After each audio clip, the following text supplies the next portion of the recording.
Hello, everybody, and welcome back to Fandom Fridays, where we proceed to check out all the fanfics that are not pony related. Well, after the tribute I did to David Bowie yesterday, I decided that I wanted to do one last thing that was special. To read a fanfic based off of the movie that introduced me to the works of Bowie, and that would be, of course, Labyrinth. One of my favorite films growing up, and one of my favorite films ever done by another creator that I respect a lot. As a matter of fact, I respect him greatly. The one and only Jim Henson. What? What can I say? I love an artist like Jim Henson. They get so creative about what they do. And they all genuinely love what they do. And they try so hard to experiment with so many new forms of entertainment. That's the type of stuff I love doing. It's kind of why there's a Muppet version of Time in a Bottle sung by Jim Henson that I kind of tear up at because it does remind me of how little time I got to explore all this. So, while we're here, might as well take a look at the crossovers or whatever fanfics we got. And believe me, there was a lot of Gerald and Sarah romance ones you would not believe. However, I feel like doing a short one today, so here's a Sailor Moon and Labyrinth crossover called Magical Melody. So sit back and enjoy as we here at the Trayberry Memorial Library am proud to present Magical Melody by 98 Black Tiger. Enjoy. Chapter 1, Chance. I felt something like an outcast, but very dependent on.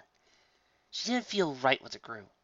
She always had the highest scores in the exams. She even did better in other things after being a Sailor Senshi. She was thinking this as she walked home. That day, she didn't study like before. Oh gods! The set of trees remained as her eyes opened to her new day. The dream wasn't her rare troubling is coming dreams. This was one different. Well, Ray technically was more of a psychic in Dreamscape. You only need to put a horizontal line down there! It was midday as Ami found herself walking down a forest path. She heard a ruffle in the bushes ahead. To her left was a man, Rare ruffled up and his back leaned against a bare tree.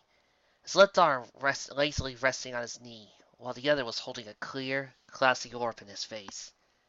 He looked depressed and lonely, and suddenly looked in Ami's direction. She blushed as he stared at her.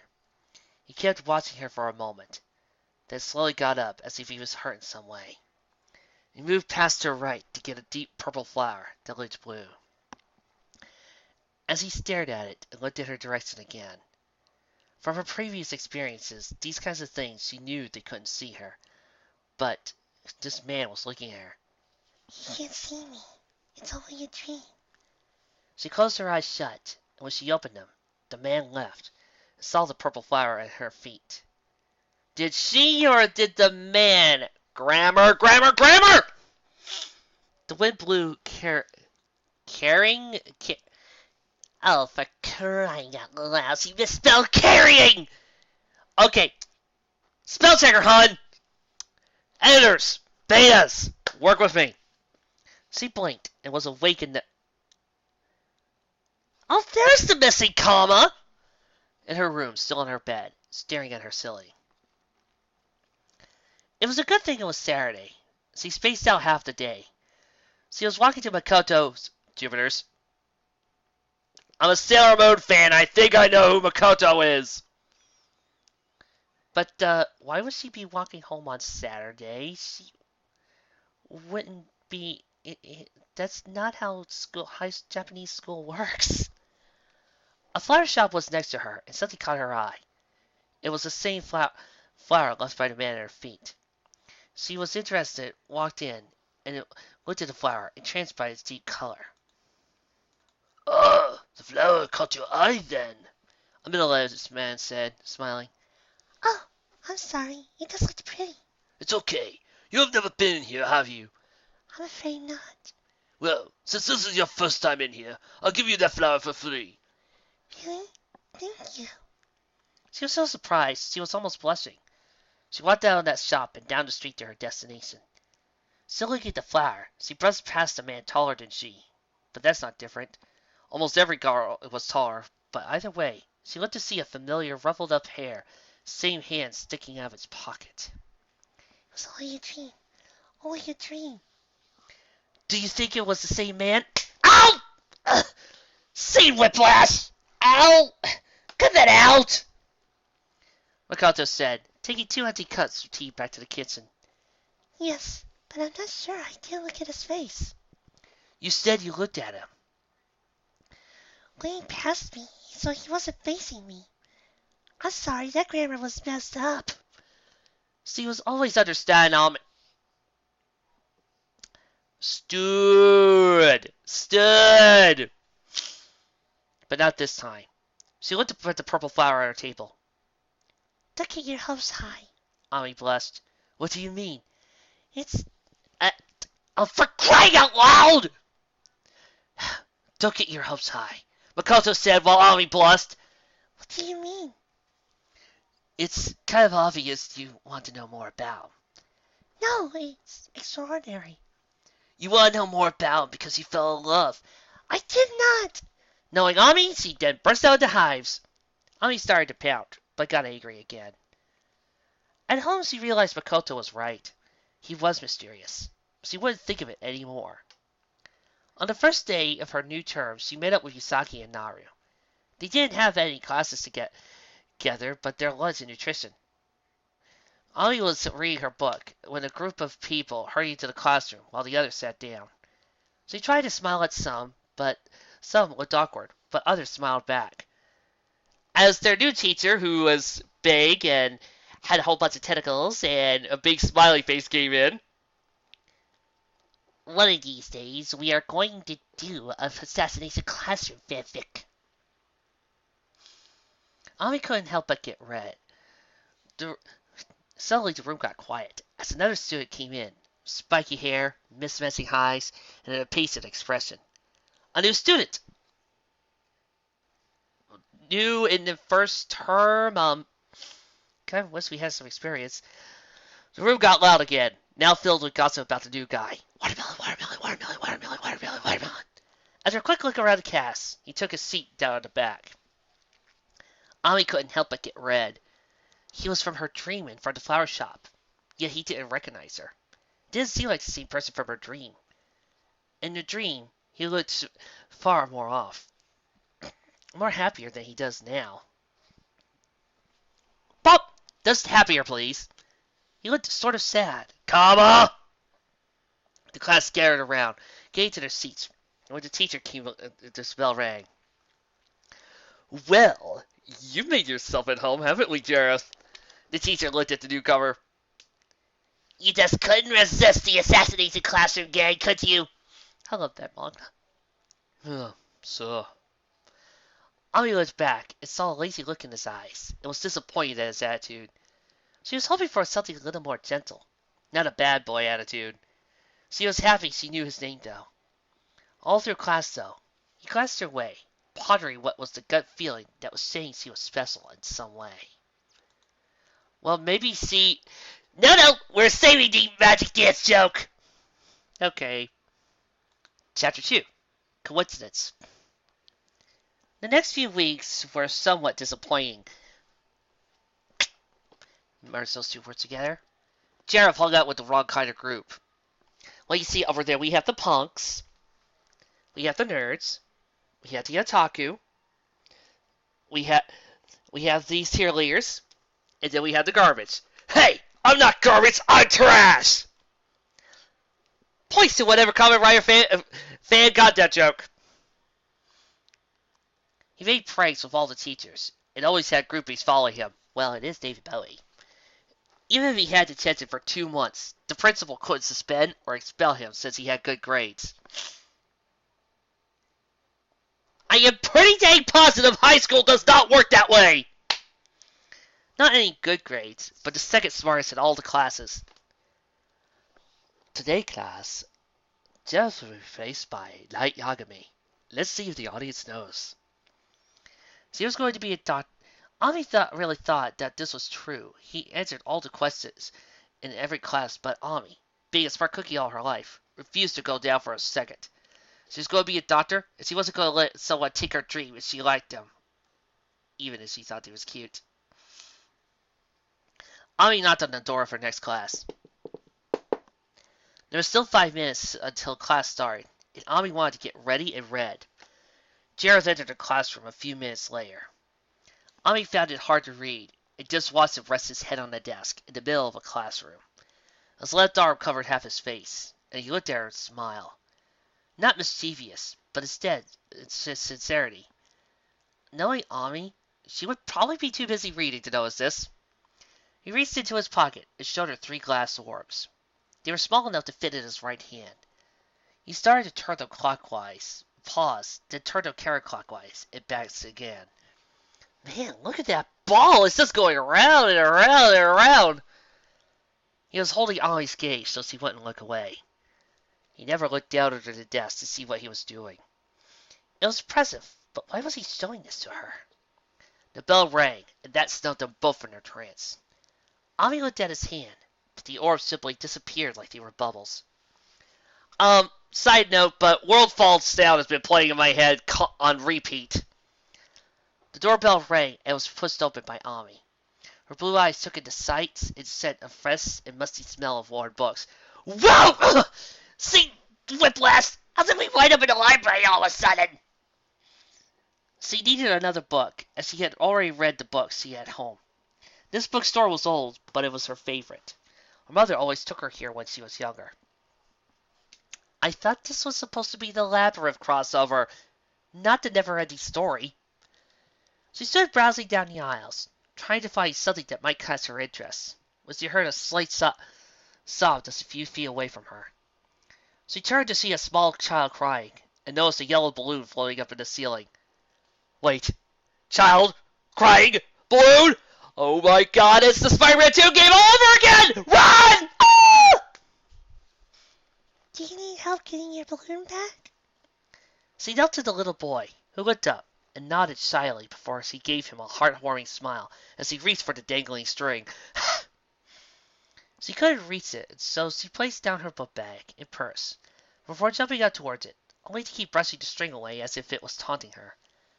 She immediately heard a humorous chuckle behind her, which she faced, only to be locked with 2 mismatched blue and green eyes. She inwardly gasped to see her new classmates look at her with amusement. His hair was gold, yet it had a silver sign to it that made it platinum blonde at the same time, was still spiked, yet flowed behind him smoothly. He wore a black buttoned shirt with a brown trench coat, and black racine sunk in his black boots.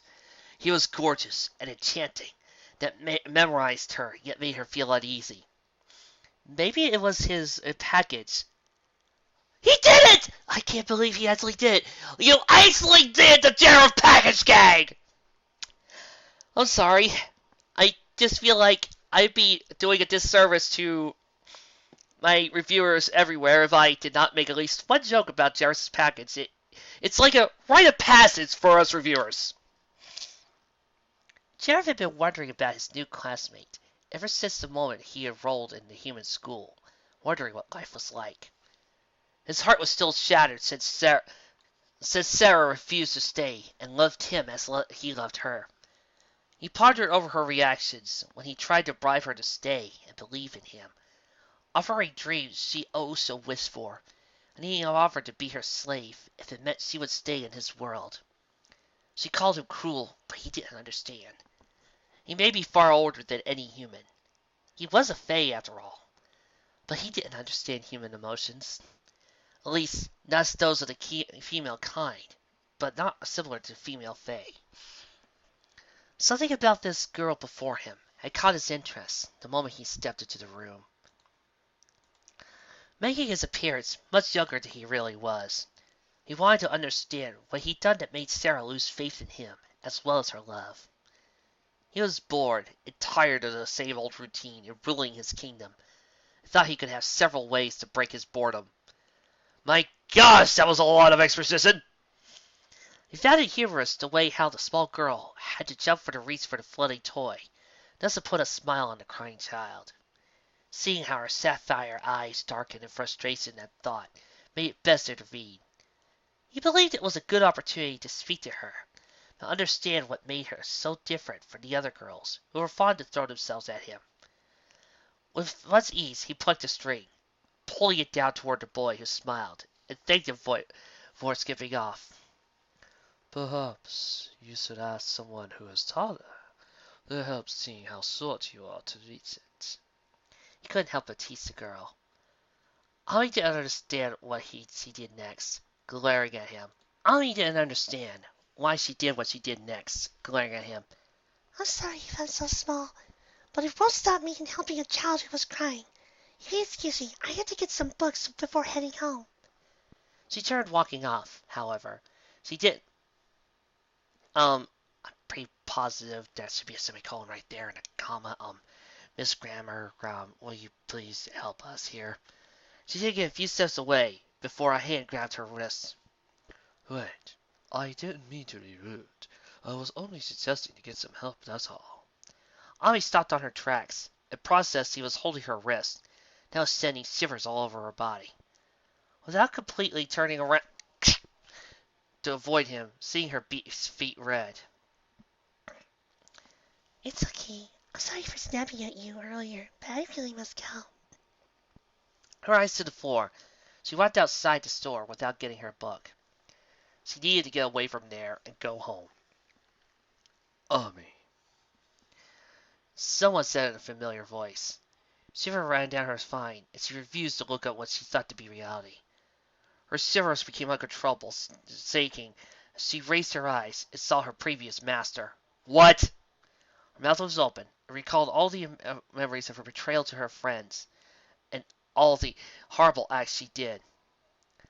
Oh, wait. Wait. I'm sorry. We're on the wrong Sailor Moon. I thought we were doing the anime. We're not doing anime Sailor Moon. We're doing Pretty Guardian Sailor Moon. Awesome. But the live action Sailor Moon is an awesome series. It does a great job with the characters. The plots are exciting. The MOTWs are useless, so we focus more on the characters. The generals are just as developed as they are in the first anime. And the Makoto and Motoki relationship was really well developed. And this whole entire story was really good. It did service to Sailor Moon far better than Sailor Moon Crystal did. Sorry. I just really love that show. But at least now I know where we are. Kunzite? He gave her a small smirk. Please, I'm soon now, remember? It was true he wasn't wearing his general's shirt, but only jeans and a black hoodie. There was only silence as Ami didn't know what to do. Kunzite was merely accessing her with a smile on his face. That smile turned to a frown as someone else came up behind her. Jared came and placed his hand on her shoulder, as he was obviously upset. I don't think you need to put that as there. Ami stiffened, but did nothing to remove his hand, as it was more comforting than being left alone with Kunzite. Ami, who is this? Jared asked, but it was actually directed at Kunzite. I'm an acquaintance of Ami, and who are you? The same, although I am one of her classmates. There was only silence, but you could almost see the sparks flying between the two males.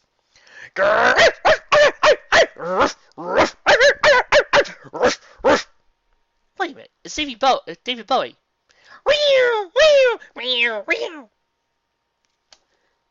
Cat people! Get it? You don't get it. He did the song for cat people. Cat people, a horror movie about people turning into cats. Panthers. It was really cool. Classic 80s movie.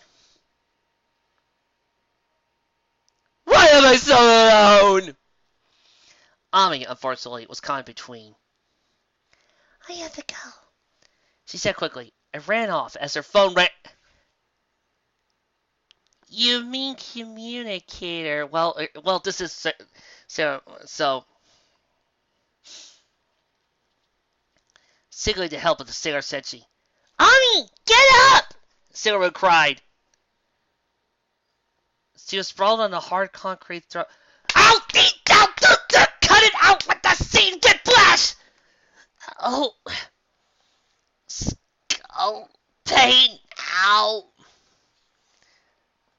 Ugh. Where's all the line or appropriate scene transition, please? Ouch. Concentrate. Concentrate on the enemy. Defeat it and you can defeat another. Concentrate. Orange.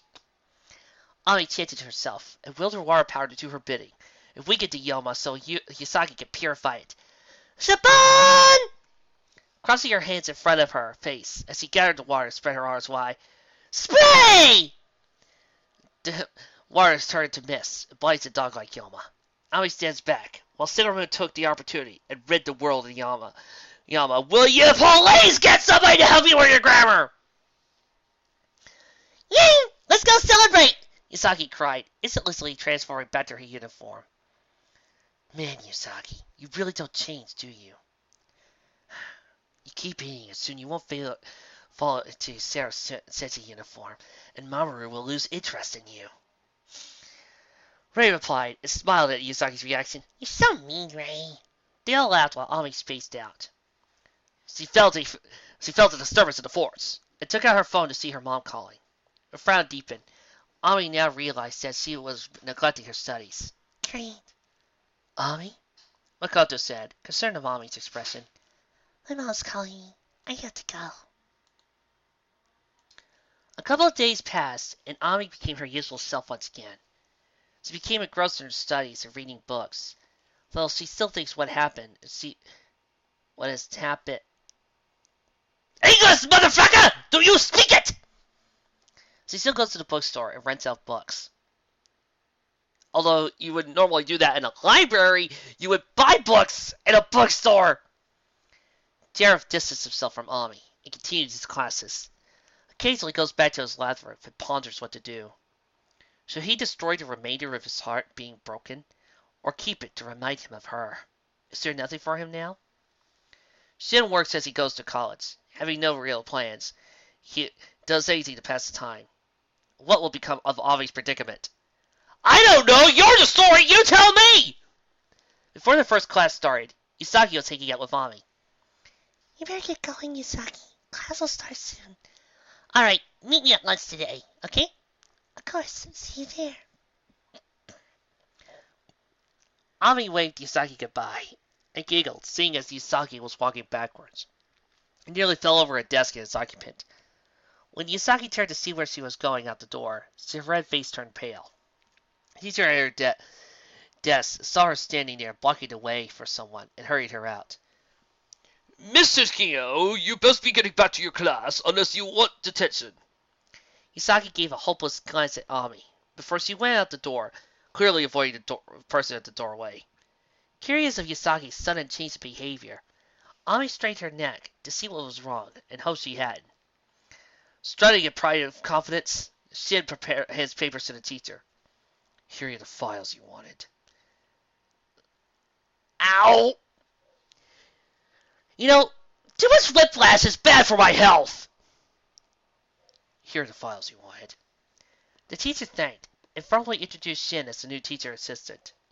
Most of the girls started to bat their eyes at him, while the rest were too shy to meet his gaze.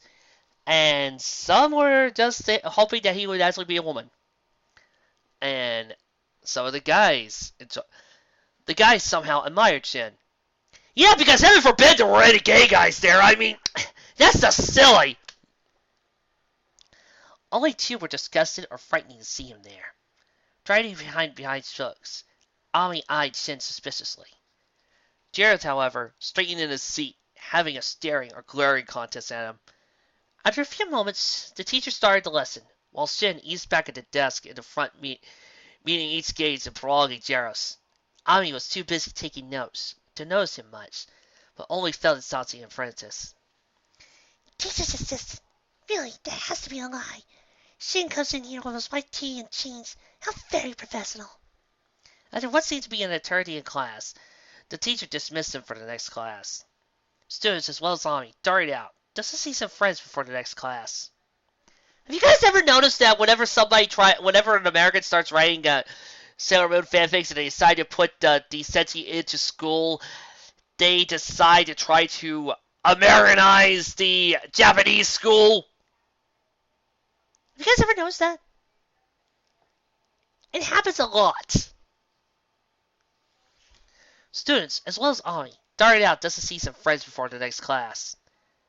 I mean, it's not that it's a bad thing. I mean, unless you are actually in a Japanese school, you wouldn't know what a Japanese classroom is like. Jazz hung in the class a little while longer, trying to find some connection Shin had to Ami. Shin was pleased there was no trouble concerning the two that he did not trust him. He knew there was going to be much fun in the school. Usagi! Ami called to her, riding up, frightened. I'm so sorry, honey, leaving you alone. Nothing happened, right? I think there was a scene missing here. Was there a deleted scene I should be noting about? No, nothing. But he's up to something. Excuse me,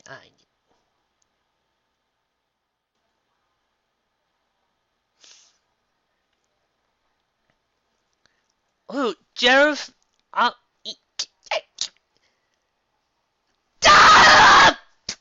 Please! As a scene transitions to a scene change! Additional dialogue! Something!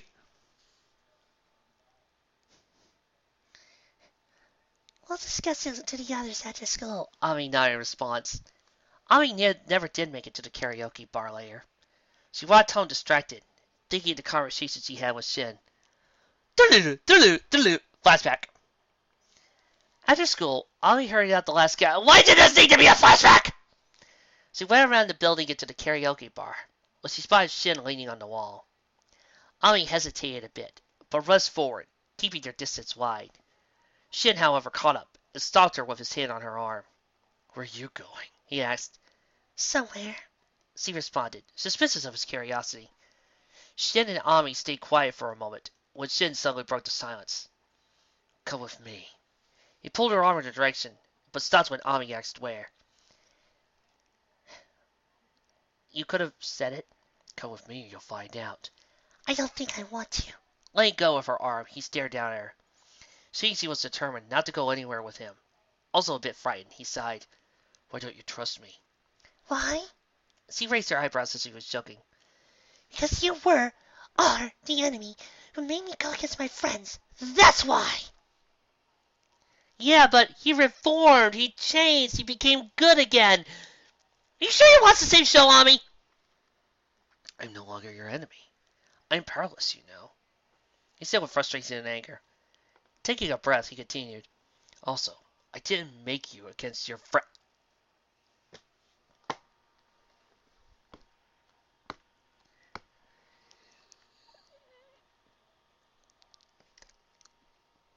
There's a little thing called betas. Use them! Of course you did. I would never fight them. I never did and still don't. Whatever you did to me, it made me attack them. I didn't feel like myself. Hey, Darkery was actually kind of cute. She calmed herself and lowered her guard. I was sad, angry, and hurt. Her eyes pricked for tears, but controlled them before confronting Shin again. She was angry at him, written in her eyes. That wasn't me. Shin was taken aback. Why would she hate him when she was weak? He made her stronger. Despite her fighting abilities, she was strong in mind and heart. Could she not see what I did for her? Could she not show some appreciation? The cloud of darkness I unleashed did in fact brainwash you, but it did not give you that strength. What do you mean? Ami took a step back. Sid smiled as he took a step forward. I mean, your strength as Dark Mercury came from you. He pointed at her, but simply shook her head. The clap will also unleash your deep, dark feelings. Those emotions you felt were your own. And if I were a guess, it was directed at your friends. No, Ami was getting more and more terrified. no. Even though I had already had to confront this when I was on Ami, and I had to realize this before in the actual show, and this was actually something that was touched upon, I'm still shocked by this. Were you not sad, angry, and hurt all because of your friends? Sin was releasing her pain and fear. He knew she was going too far, though. This was never part of the plan. He's right. We were breaking up. We were separating, leaving me behind. I tried to hide it, but all the pain was still there. Ami. He said it softly, reaching for her. He slapped his hands. Again! Again! And again! And again! And again! And again! And again! And again! Viva Rum Rumbo! Back to reality. We didn't need that transition. Ami laid on her bed, fighting away tears when her mother came through the door. She sat up in bed. Mother, you're home early. She held the door open for Miss Mizuno. Yes, the manager kicked me out saying I need a break.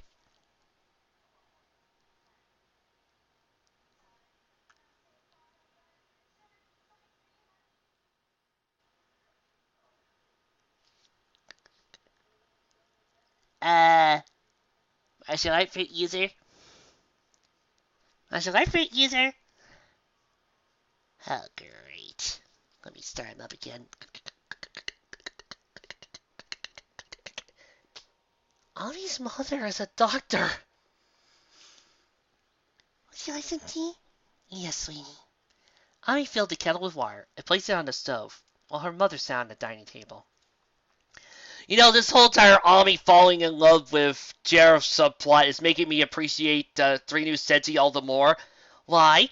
Because it did not have Ami arbitrarily falling in love with some random mook! It actually had her not falling for anybody, of her keeping her strong, independent nature. Also kept her being strong and awesome. How's school coming along? Ami's mother undid her bun and took the cup that Ami placed in front of her. It's going fine, Mother. Ami, her mother sighed in exhaustion. That's good, sweetie. There's an internship happening for a week of different careers. They have doctors that will give you hands-on training. I could give you hands-on training since I'm a doctor, but apparently this Vic decided to forget that noise.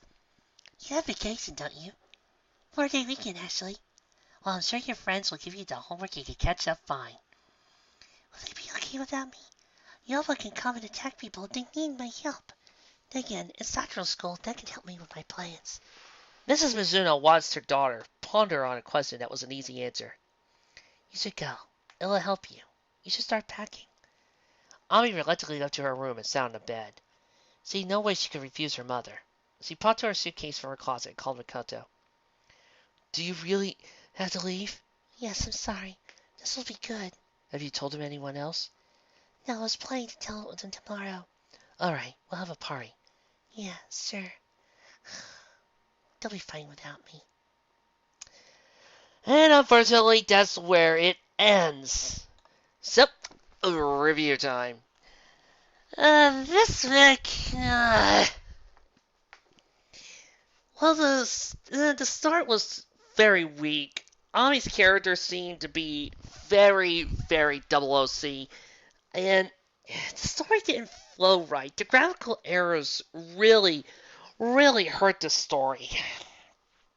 There needed to be a lot of scene transitions, and there needed to be more for the characters. It just felt like this writer was trying to throw everything they can, but failed on all executions. What's worse is the complete degradation of Ami's character. I know Ami is usually the weaker of the Senshi, but she's also pretty strong on her own, and emotionally, she's already dealt with this issue before in Pre-Guardian Sailor Moon. Not to mention, once again, we get that age-old trope of trying to write a Japanese high school setting like you would an American high school. Which, I find it odd. You guys should really actually do your research on those. All in all, the story isn't that good. I wouldn't recommend it. Luckily, it isn't horrible. It just needs work. It needs a lot of work. Oh well. This was a great way to check out some stories that featured Jareth, and a great way for me to work on my David Bowie impersonation. So all in all, good day for me. That was one down. Thousands more to go. I'll see you next time. Girls, you remind me of the babe. What babe? The babe with the power. What power? The power of voodoo. Hoodoo. You do. Do what? Remind me of the babe. I saw my baby crying as hard as babes could cry. What could I do? My baby's love was gone. Nobody knew what kind of magic spell to use. Slime and snails or puppy dog tails. And the baby said, na na na na, dance the magic dance. Jump the magic jump.